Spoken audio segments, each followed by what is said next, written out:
இன்னும் கையை ஆட்டுறாரு நீ பண்ணியா ப்ரோ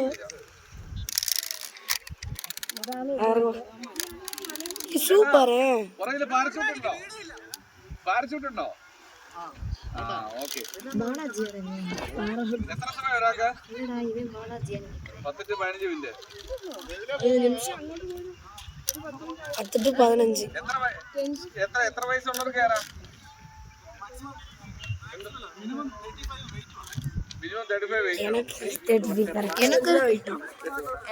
எனக்கு ஒரு வெயிட்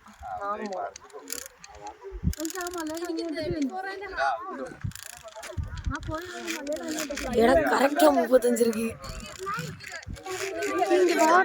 எப்படி போறாருன்னு 35 தானா வயசுல கிலோ தான் வெயிட் தான் 35 இருக்கணும் ஆவரேஜ் மினிமம். உட்கார்ந்து நான் எந்திரிக்காதே 35 மேலே எவ்வளவு இருக்கும்.